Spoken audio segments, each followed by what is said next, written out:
Hello students, आज हम नया चैप्टर पढ़ेंगे आपका हेरिडिटी एंड एवोल्यूशन।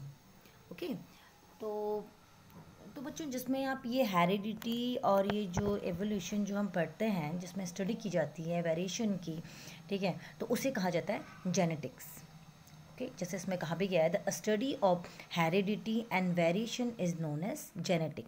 देखिए, हेरिडिटी चैप्टर स्टार्ट करने से पहले आप जानना चाहेंगे कि मैम ये हेरिडिटी और एवोल्यूशन बोल रही हैं, ये है क्या? ठीक है, तो हेरिडिटी क्या होता है, डेफिनेशन के हिसाब से समझेंगे। Heredity is defined as transmission of characteristics from parents to offspring. ठीक है, the differences in characters of parents and offspring known as variation.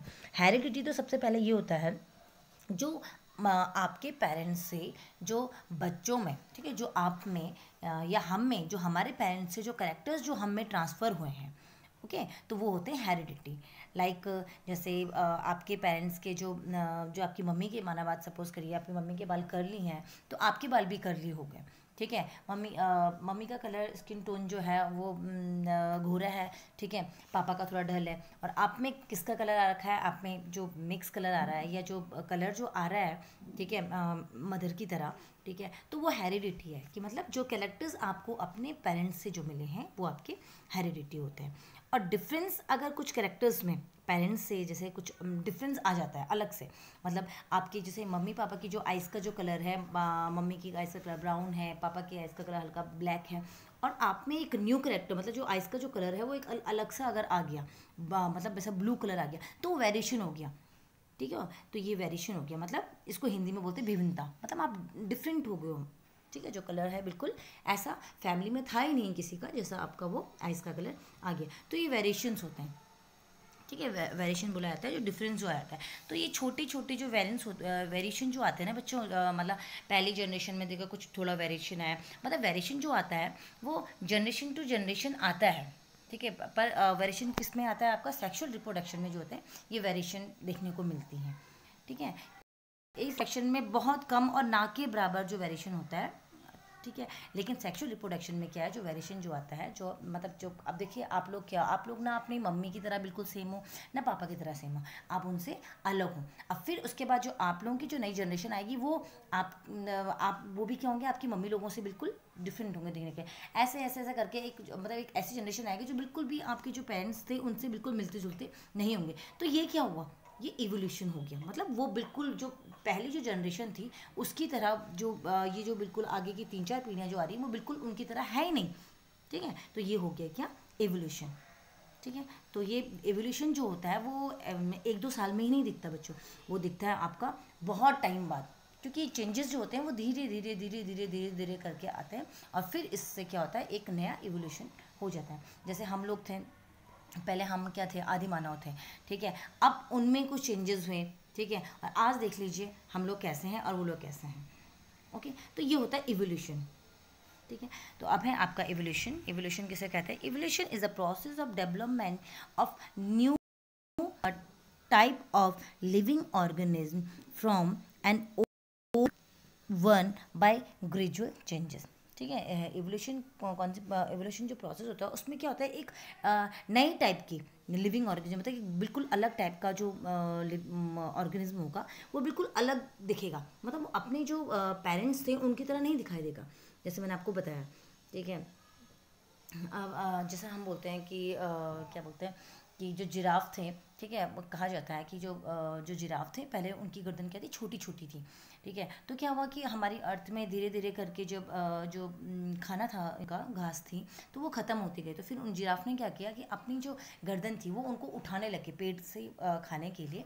ठीक है, तो अब आज के टाइम में क्या है, उन जिराफ की जो गर्दन है वो लंबी ही है। तो ये उनमें क्या हुआ, उनमें जो स्टार्टिंग में पहले उनमें चेंजेस आए होंगे, थोड़ा थोड़ा थोड़ा थोड़ा करके, और वो क्या पूरे के पूरे वो चेंज हो गए, तो वो इवोल्यूशन हो गया उनको, मतलब वो एक नए टाइप के बन गए। ठीक है, पहले उनकी गर्दन छोटी छोटी हुआ करते थे, लेकिन आज के टाइम में क्या है, जिराफ की जो गर्दन है वो लंबी हो गई है। तो क्यों, यही इवोल्यूशन है।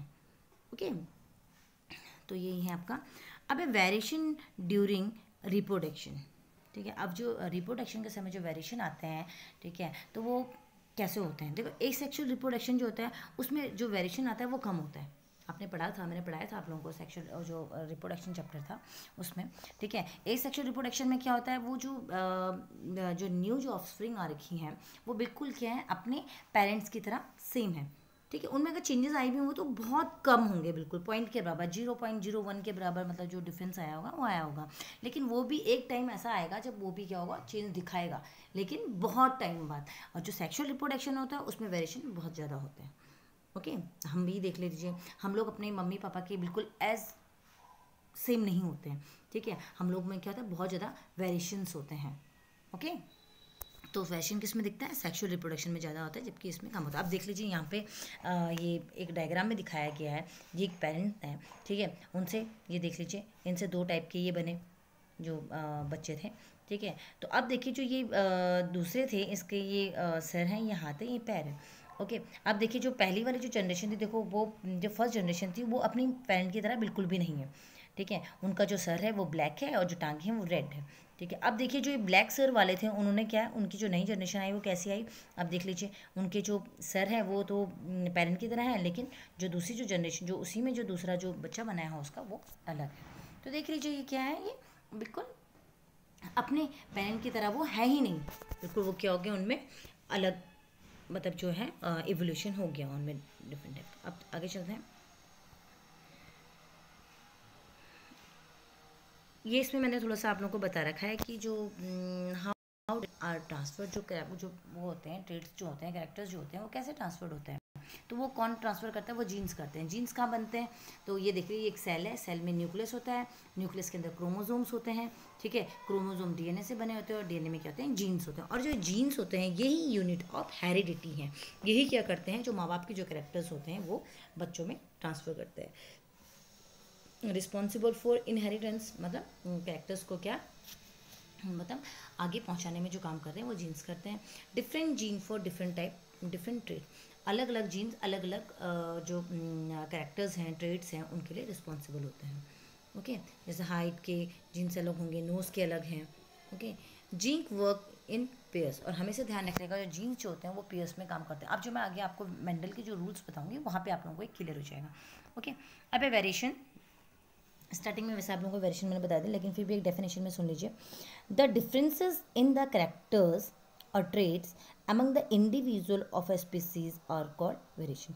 मतलब जो डिफरेंस आ गया है किसी करेक्टर में, ठीक है। माना मत आपके जो पेरेंट्स हैं उनके जैसे मैंने आइस का जो एग्जांपल दिया था कि उनका आइस का कलर अलग है, मम्मी का अलग है, लेकिन एक क्या है, एक नया आप में जो आइस का कलर आ रखा वो ना मम्मी की तरह है ना पापा की तरह है, वो बिल्कुल अलग आ गया, ठीक हो गया। तो ये वेरिएशन हो गया, ठीक है। जो स्पीसीज में जो एक नया करेक्टर जो आपको दिख गया वो वेरिएशन हो गया, ओके। जैसे अब है प्लांट हाइट, प्लांट है टॉल डॉफ। अब कुछ प्लांट्स की हाइट जो होती है लंबी होती है, कुछ डॉफ होती हैं, कुछ मिडिल हाइट के होते हैं, ओके। इंसानों में भी क्या है, air lobe in human beings, जैसे एयर लोब्स जो होते हैं हमारे कान के, द लोवेस्ट पार्ट में जहाँ पे आप लोग ये बाली पहनते हैं कान में, तो लोवेस्ट पार्ट उसको बोला गया है, उसको कहा जाता है year loop, okay. In most of the people the ear lobe is hanging, कुछ जो मोस्टली जो लोग होते हैं उनके जो ईयर लोब होते हैं वो हैंगिंग, मतलब ऐसे लटके हुए से होते हैं।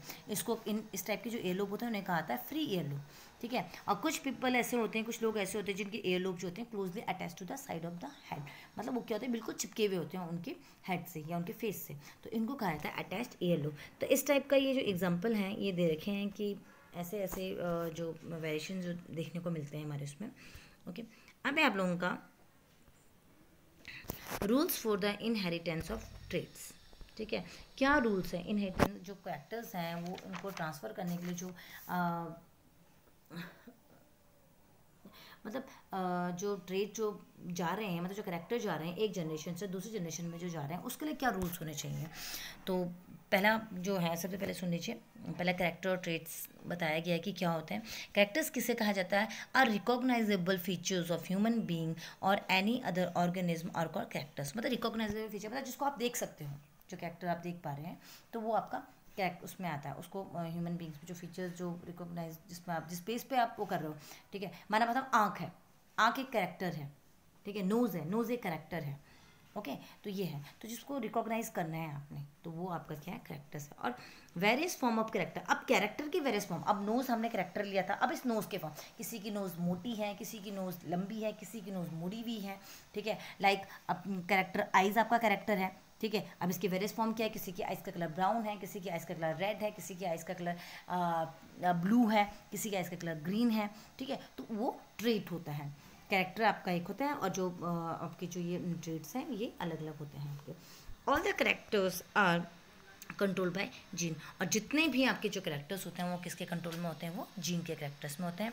ट्रेट्स में बी डोमिनेंट और रिसेसिव, और जो ट्रेट होते हैं, ठीक है, वो डोमिनेंट भी हो सकते हैं और रिसेसिव भी हो सकते हैं। डोमिनेंट करेक्टर वो होता है जो अपने आप को क्या करता है, रिप्रेजेंट करता है, चाहे उसके साथ रिसेसिव भी हो, ठीक है। लेकिन करेक्टर क्या दिखेगा, डोमिनेंट का ही दिखेगा। ये भी आपको जब आगे पे मैं जब ये मेंटल स्टार्ट करूँगी तब आपको समझ में आएगा डोमिनेंट और रिसेसिव। और रिसेसिव करेक्टर ऐसा होता है, अगर वो डोमिनेंट के साथ होगा तो वो क्या होता है, वो अपने आप को शो नहीं करेगा, वो तभी अपने आप को शो करेगा जब इसके साथ दूसरा इसका रिसेसिव पार्टनर हो। आप एक नॉर्मल बात ये है कि जो डोमिनेंट होता है, डोमिनेंट स्ट्रांग होता है, और रिसेसिव क्या होता है, वीक होता है। रिसेसिव अपने आप को तभी दिखाएगा जब उसके साथ उसका दूसरा रिसेसिव पार्टनर होगा। लेकिन डोमिनेंट अगर अकेला होगा और उसके दूसरा रिसेसिव होगा तो शो कौन करेगा, डोमिनेंट ही अपने आप को शो करेगा।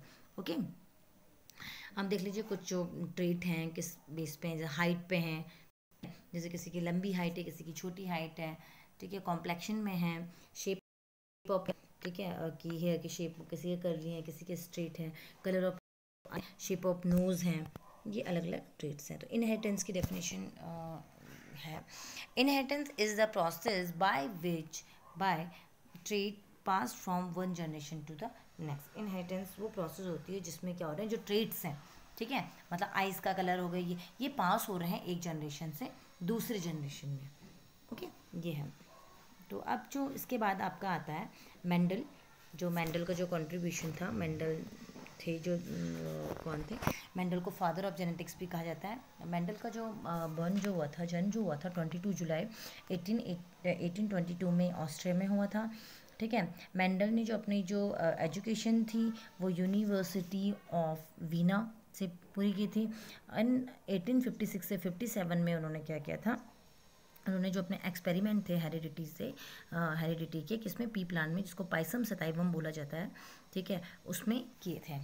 ओके, तो मेंडल, अभी भी क्वेश्चन ये भी आता है कभी कभी कि क्यों मेंडल ने जो अपने एक्सपेरिमेंट थे वो पी प्लांट में ही क्यों किया, उसे और प्लांट नहीं मिले थे क्या?